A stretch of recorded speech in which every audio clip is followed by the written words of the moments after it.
정보자산 보호를 위한 핵심 직무, 보안 엔지니어링. 이번 시간에는 데이터베이스 개념을 알아보고 데이터베이스 보안 구현 계획 단계를 살펴보도록 하겠습니다. 그리고 정보자산 지킴이 보안맨과 함께 데이터베이스 보안을 설계해 보도록 하겠습니다. 자, 그럼 준비되셨나요? 보안 엔지니어링, 데이터베이스 보안 구현 계획. 오늘의 수행 목표입니다. 여러분은 학습을 통해 보안 요구 사항에 따라 사용된 데이터베이스 시스템의 기술을 이용해 데이터베이스 보안을 설계할 수 있습니다. 그리고 데이터베이스 시스템에 맞는 지리어와 저장 프로시저를 사용해 설계된 데이터베이스 보안의 구현 계획을 수립할 수 있습니다.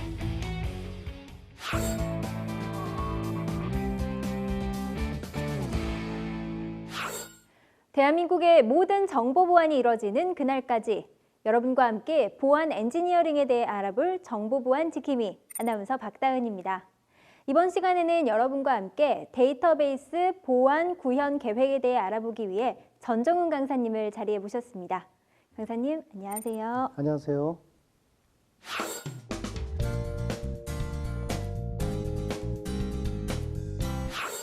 강사님, 이번 시간에는 데이터베이스 보안 설계 구현 계획이 주제인데요. 이 데이터베이스, 정말 많이 들어본 단어이긴 한데 정의를 한번 하고 넘어가야 할 것 같습니다. 네, 그 데이터베이스는 이제 서로 관련 있는 데이터들을 효율적으로 관리하기 위해서 수집된 그 데이터들의 집합을 의미하는데요. 각 데이터들은 상호 유기적인 관계에 의해서 구성이 되게 됩니다. 즉, 서로 관련 있는 데이터를 최소한 중복으로 모아놓은 장소를 의미하기도 합니다. 그럼 데이터베이스 시스템이라고 하면 데이터를 모아놓은 장소에 대한 체계? 뭐 이렇게 이야기할 수 있을까요? 네, 그 데이터베이스 시스템을 이해하기 위해서는 이제 우선 스키마에 대한 개념을 알아볼 필요가 있겠습니다. 스키마요? 스키마는 무엇인가요? 네, 스키마는 데이터베이스 구조와 제약 조건에 관해서 전반적인 명세를 기술하는 것으로 데이터베이스 하나를 기술하는 것을 의미합니다. 데이터베이스를 구성하는 데는 이제 객체, 속성, 관계, 그리고 데이터 조작 시의 데이터 값들이 갖는 제약 조건들에 대해서 전반적으로 정의를 하는 것이죠. 아, 스키마라는 건 데이터베이스의 구조, 관계 등을 정의한 것이군요. 스키마도 하위 계층이 있을까요? 네, 있습니다. 그 스키마는 기능에 따라 세 계층으로 나눠지게 되는데요. 그 사용자 입장이나 그다음에 조직 전체의 입장, 그다음에 저장 장치의 입장에 따라서 나뉘게 됩니다. 스키마로 구분을 하게 되면 이제 외부 스키마와 개념 스키마, 그다음 내부 스키마가 있겠습니다. 아, 스키마는 역할에 따라서 외부, 개념, 내부로 구분할 수 있다. 이게 유념하고 다음으로 넘어가 볼까요? 강사님, 그런데 데이터베이스 시스템은 어떤 것들로 구성되어 있죠? 네, 데이터를 데이터베이스로 저장하고 그다음 관리에 필요한 정보를 생성하는 컴퓨터의 중심의 시스템이며 데이터베이스, DBMS, 데이터 언어, 사용자, 컴퓨터 등으로 구성되어 있습니다. 데이터베이스 시스템을 구성하려면 몹시 복잡할 것 같은데요. 네, 그래서 데이터베이스를 보다 편리하게 정의를 하고 그다음 생성하며 그다음에 조작할 수 있도록 해주기 위해서 범용 소프트웨어 시스템들이 나와 있습니다. 일명 이제 DBMS라고도 합니다. 관리 시스템에도 종류가 있을까요? 네, 있습니다. 그 DBMS 같은 경우는 이제 네트워크 DBMS, 계층 DBMS, 관계형 DBMS 등으로 나눠볼 수 있겠습니다. 어느 DBMS가 가장 많이 쓰이고 있나요? 관계형 DBMS로 할 수 있는데요. 현재 가장 많이 사용되고 있다고 할 수 있겠습니다. 수학적 논리 관계를 테이블 형태로 구성했기 때문에 테이블 내의 컬럼 중에 일부의 다른 테이블과 중복해서 각 테이블 간의 상하관계를 정해야 한다고 할 수 있겠습니다. 그 장점으로는 업무 변화에 대한 적응력이 높아서 변화하는 업무에 쉽게 활용할 수 있고 유지 보수가 편리하다는 점입니다. 그런데 다른 DBS보다 더 많은 자원이 필요하기 때문에 시스템 부하가 굉장히 크고요. 이런 부분들이 이제 단점으로 나타나고 있습니다. 대표적으로는 이제 오라클이나 MySQL 서버, 그다음 MySQL 등이 있겠습니다. 배운 내용을 다시 한번 확인해 보겠습니다. 데이터베이스는 서로 관련 있는 데이터들을 효율적으로 관리하기 위해 수집된 데이터들의 집합체를 말합니다. 데이터베이스 관리 시스템은 구성에 따라 네트워크, 계층형, 관계형으로 구분됩니다.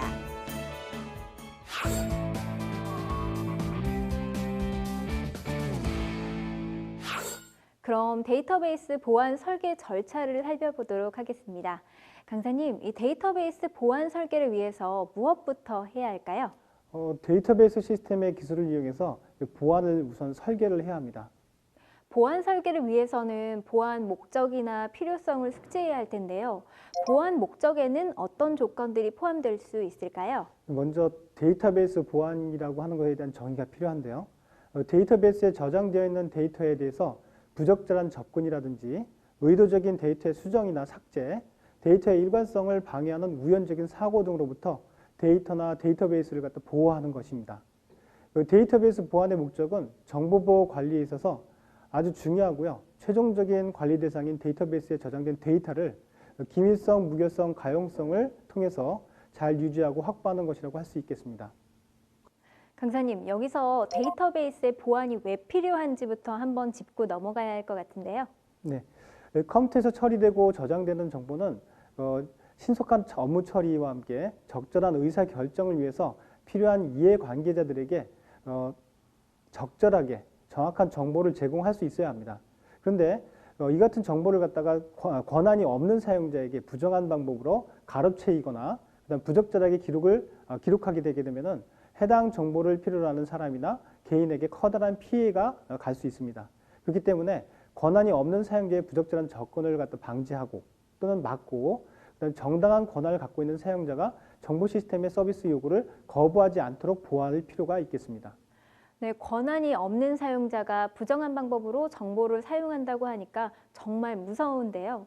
이 보안 사고가 급증하고 있는 이때 데이터베이스 보안을 철저히 해야 할 것 같습니다. 설계의 다음 단계는 무엇일까요? 네, 그 다음 단계는 이제 보안 요구 사항을 분석하는 것입니다. 데이터베이스 보안 요구 사항은 어떤 것이죠? 네, 정당한 사용자의 데이터 접근 보장이 있겠는데요. 정당하게 권한을 부여받은 사용자에게만 DB 접근을 허용하는 것입니다. 그리고 추론 방지라는 게 있는데요. 여기서 추론이라고 하는 것은 기밀성이 없는 데이터로부터 기밀 정보를 얻어내는 가능성을 의미합니다.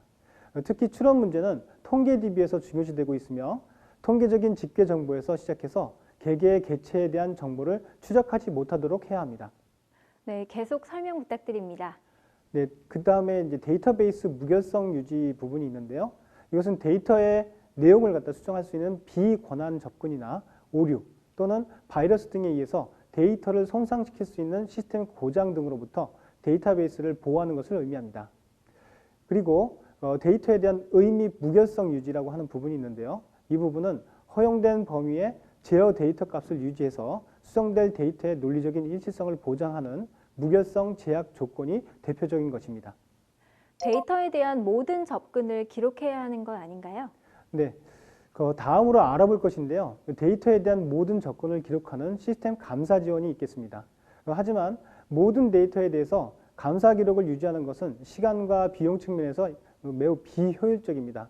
따라서 데이터에 대한 분류를 통해서 중요 정보에 대해 감사 기록을 유지해야 하고 중요 데이터에 대한 비인가 또는 비정상적인 접근을 효과적으로 기록하고 감지할 수 있어야 됩니다. 그렇군요. 또 어떤 요구사항이 있나요? 네, 사용자 인증 부분이 있겠습니다. 그리고 기밀 데이터의 관리와 보호 부분이 있는데요. 기밀 데이터를 갖고 있는 데이터베이스에서는 접근 제어에 있어서 정당하게 권한을 부여받은 사용자만이 기밀 데이터에 접근할 수 있도록 허용하면서 이 권한을 전파할 수 없도록 하여야 합니다. 또한 권한을 부여받은 사용자라 할지라도 기밀 데이터에 대한 동시 접근은 허용하지 않을 수도 있습니다. 그 다음에 다단계 보호라고 하는 부분이 있는데요. 보호 요구사항의 집합을 의미합니다. 네, 강사님, 이 데이터베이스 보안 프레임워크라는 것이 있던데요. 그건 무엇을 말하는 것인가요? 네, 데이터베이스 보안 기술 요소와 그 다음에 보안 구축 프로세서라고 하는 두 개의 축으로 구성되어 있는데요. 데이터베이스 보안 기술 요소는 데이터베이스 보안을 위한 최소한의 보안 통제 방법을 정의한 것이고요. 각 요소들을 독자적으로 구축될 수도 있고 둘 이상의 요소들이 복합적으로 구성될 수도 있습니다. 데이터베이스 보안 기술 요소의 데이터베이스 보안 구축 프로세스라는 이 두 개의 축으로 구성된다고 하셨는데요. 데이터베이스 기술 요소에는 어떤 것들이 있을까요? 네, 첫 번째로 이제 접근 제어라고 하는 부분이 있는데요. 데이터베이스의 접근 제어는 사용자가 DBMS에 로그인하거나 SQL을 수행하려고 할 때 정의된 보안 규칙에 따라서 권한 부여를 판단해서 통제를 하고 로깅이 필요한 SQL에 대해서 SQL 수행과 관련된 정보를 저장하거나 또는 부당한 조작 여부를 판단하는 보안 통제 방법입니다. 접근 제어 유형에는 어떤 것들이 있나요? 네, 자율적 접근 제어가 있고요. 그다음에 강제적 접근 제어와 역할 기반의 접근 제어가 있다고 할 수 있겠습니다. 접근 제어 이외에 보안 기술 요소에는 또 어떤 것들이 있나요? 네, 데이터베이스 암호가 있는데요. 암호 같은 경우는 이제 데이터를 암호화해서 저장하고 권한이 있는 사람 또는 서버만이 해당 데이터를 복구할 수 있도록 해서 데이터를 보호하는 기술이겠습니다. 그리고 데이터베이스 작업 결제라는 것이 있는데요. 이 부분은 보안상 중요한 데이터에 대한 접근 및 처리 등의 데이터 작업에 대해서 사전 승인을 거치도록 하는 결제 정책을 의미합니다. 그럼 이것으로 보안 기술 요소를 다 살펴본 것인가요? 아닙니다. 마지막으로 이제 데이터베이스의 취약점 분석이라고 하는 부분이 있는데요. 데이터베이스 보안에 있어서 취약점은 앞에서 정의한 바와 같이 데이터베이스 시스템이 지니고 있는 보안상의 문제점이나 허점 등을 의미하고요. DBMS의 이제 소스 코드라든지 데이터베이스 시스템의 구성 및 설정 등에서 발생할 수 있는 잠재적인 보안 위험 등이 이에 해당한다고 할 수 있겠습니다. 그럼 이제 다른 축인 데이터베이스 보안 구축 프로세스에 대해서도 설명해 주실 차례네요. 네, 먼저 기획 단계에는 데이터베이스 보안을 구축하기 위한 기본적인 계획을 수립하고요.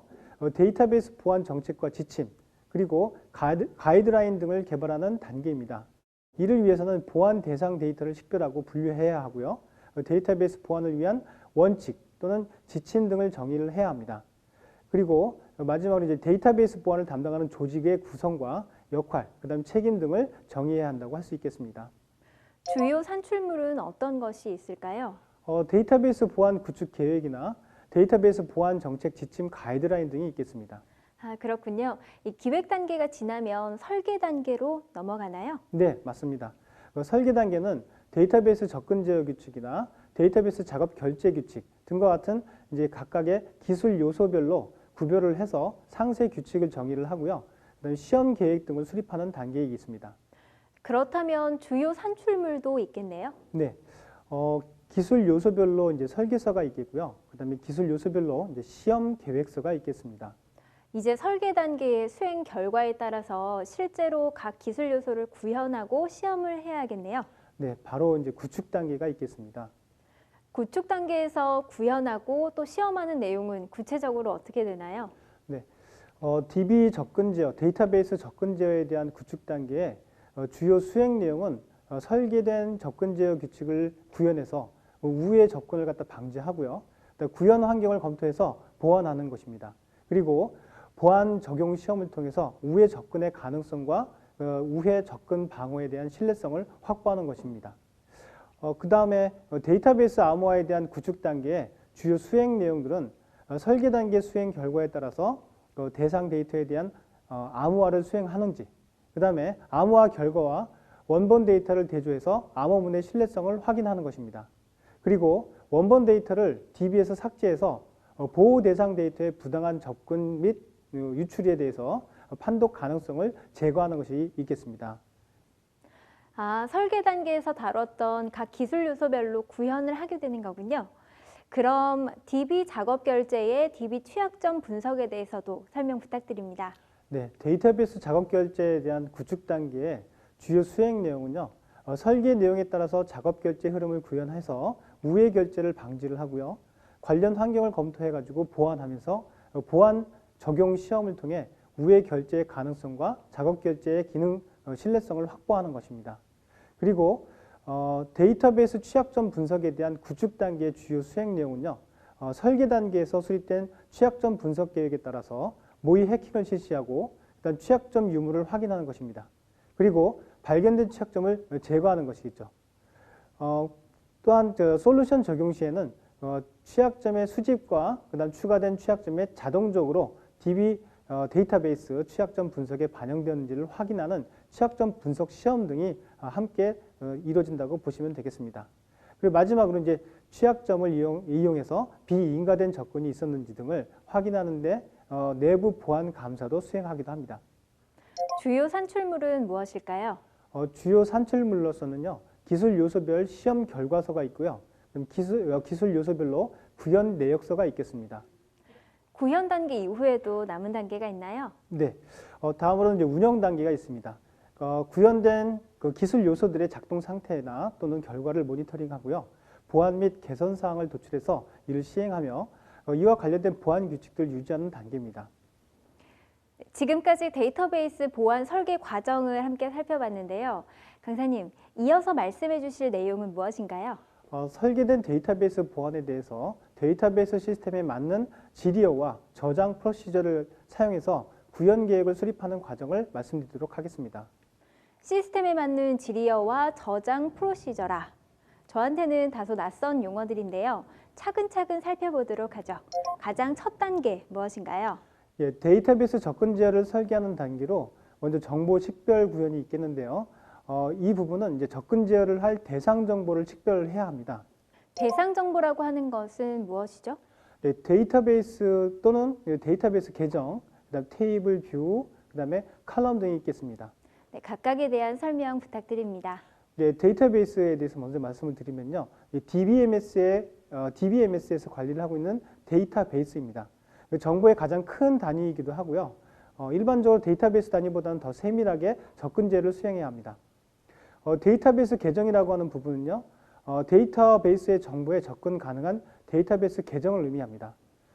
데이터베이스 종류에 따라서 단순히 데이터베이스에 로그인할 수 있는 계정일 수도 있고요.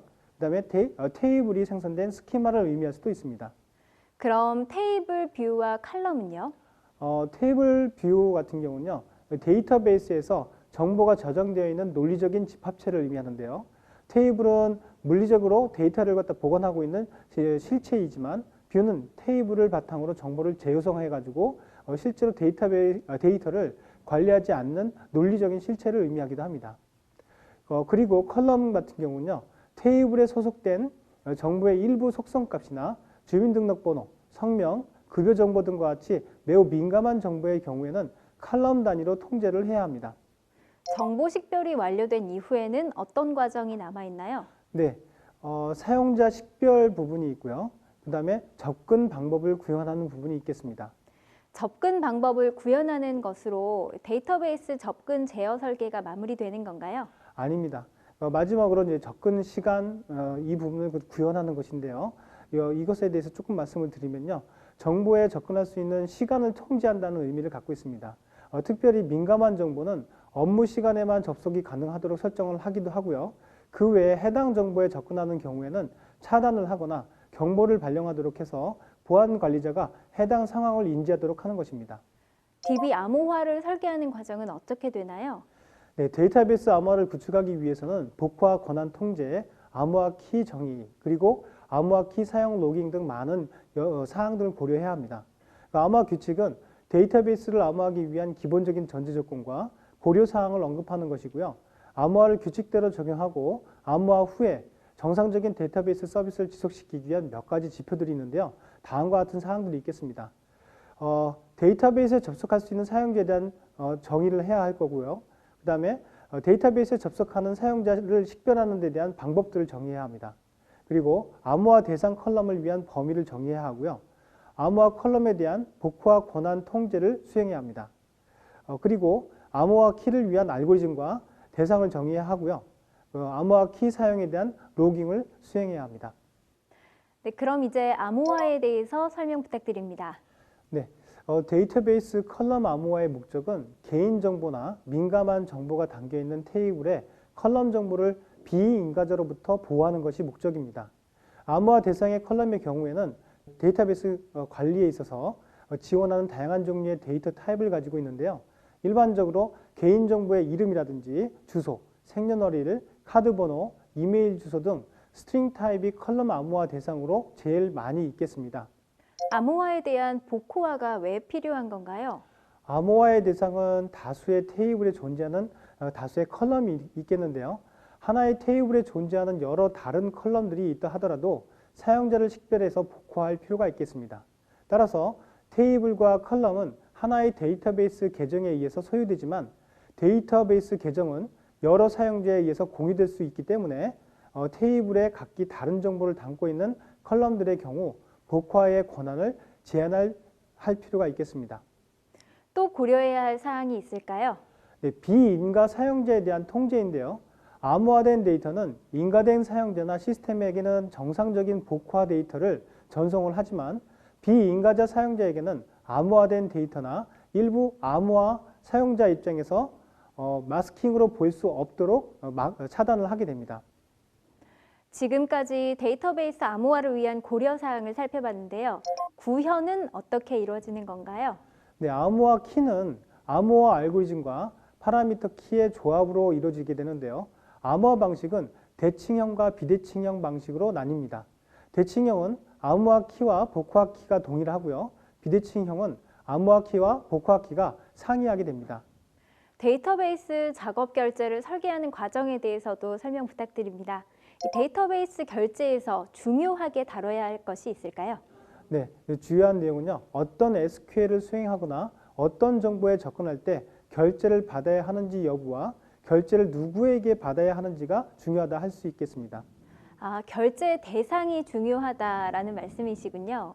그런데 결제 대상이라는 건 이 결제를 받아야 하는 대상, 그것 아닌가요? 아닙니다. 사용자 중심 또는 정보 중심, 그다음에 SQL 중심으로 구분해서 정의를 내릴 수 있겠습니다. 우선 사용자 중심의 정의를 갖다 한번 살펴보면요. 결제를 받아야 하는 대상을 사용자 중심으로 정의한다는 것을 의미합니다.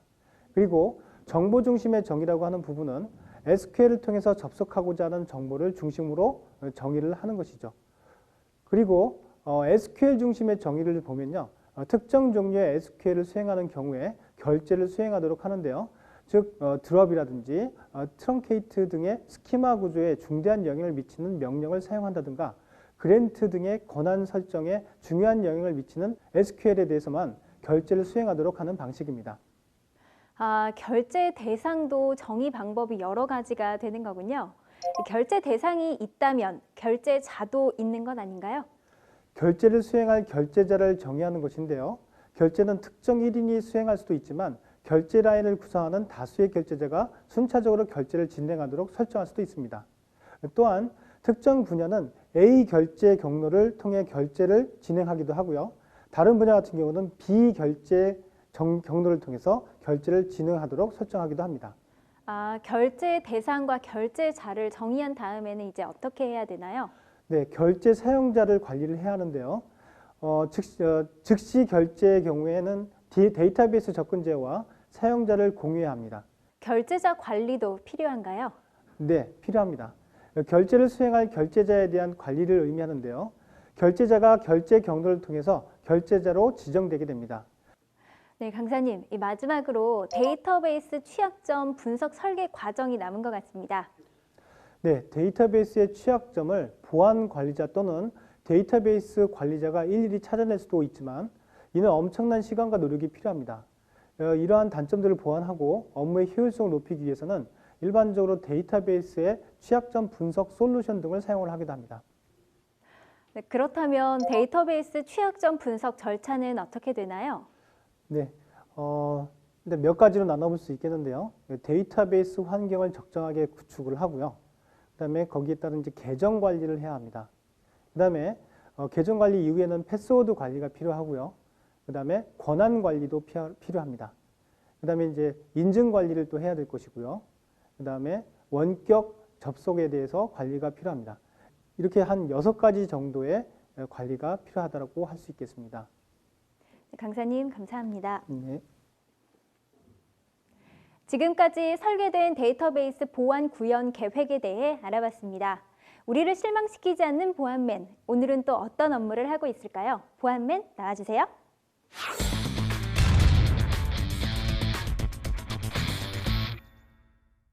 우리의 보안맨, 뭔가를 열심히 작성하고 있는데요. 뭐죠? 아하, 데이터베이스 보안 구축 프로세스를 수립하고 있는 모양이군요. 그런데 보안맨이 기밀성, 무결성, 가용성이라고 메모를 하고 있네요. 데이터베이스를 지켜내겠다는 의지가 대단합니다. 그런데 말입니다. 데이터베이스 보안이 꼭 필요한 이유가 뭘까요?